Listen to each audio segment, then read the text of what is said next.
O governo de São Paulo anunciou hoje o plano para retomar a atividade econômica a partir do dia 11 de maio. Caio, suas primeiras considerações, por favor. Bom, sobre a coletiva de imprensa, nenhuma novidade, né? Ela foi, de fato, doutora, extensa, cansativa, autorreferente, midiática e de pouco viés científico. O governador, ele insiste na ideia de prorrogar a quarentena baseada numa data arbitrária, como se o vírus se importasse com o calendário do governo e a pandemia lesse PowerPoint. E ai de quem questionar a duração e o rigor do isolamento, né? Afinal, o resultado desse sacrifício todo é salvar vidas. Será mesmo?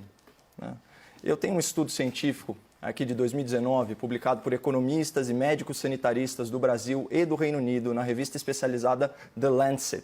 Ele avaliou mais de 5.000 municípios brasileiros e concluiu que a cada 1% a mais na taxa de desemprego, a mortalidade aumenta meio ponto percentual.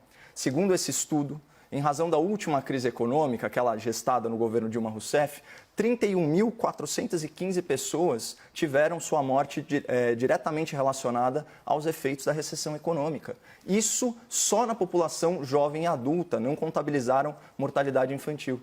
Então aqui, voltando para 2020, o Sebrae já anunciou que pelo menos 600 mil empresas fecharam. As projeções de retração do PIB estão oscilando entre 5%, 7%, 9%. Um dos cenários do estudo do Instituto Brasileiro de Economia da Fundação Getúlio Vargas projetou 12 milhões e 600 mil novos desempregados no país. Isso seria equivalente a uma taxa de desemprego colossal de 23,8%, dá aí 12 pontos percentuais a mais do que a situação anterior à pandemia. E se para cada ponto a mais no desemprego aumenta aí meio ponto a mortalidade, a tendência é que o número de mortes no país cresça pelo menos 6%. E isso representaria 76.080 vidas perdidas. E 800 vidas perdidas, perdão. Isso só entre pessoas acima de 15 anos. É uma afronta à ciência, é uma afronta à lógica, é uma afronta ao bom senso dizer que paralisar a economia salva vidas, porque recessão mata. Outro argumento muito comum entre os teimosos advogados aí da radicalização do isolamento diz respeito à capacidade do sistema de saúde. De fato, a variável mais determinante para a sobrevivência de um paciente grave é a existência de leitos de UTI.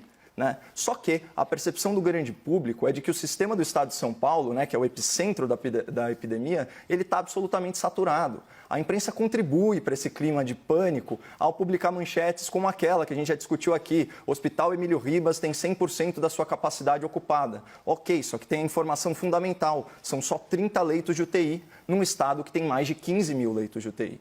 Na contramão desse sensacionalismo, hoje foi anunciado que a fila de testes para o coronavírus está zerada, ou seja, não tem exame pendente para paciente. Também foi anunciada uma taxa de ocupação de leitos de UTI de 53% no estado e 73% na região metropolitana. Então, eu recomendo que o espectador acesse também o portal da transparência do Registro Civil na aba especial Covid. Lá é possível fazer uma comparação entre o número de óbitos de 2019 e 2020, tanto no seu estado quanto no Brasil inteiro. Aqui em São Paulo, nós tivemos esse ano 1.468 óbitos a menos por pneumonia e insuficiência respiratória. E se a gente selecionar o mês de abril, esse mês de abril até o dia 22, são 1.938 óbitos a menos em relação a 2019.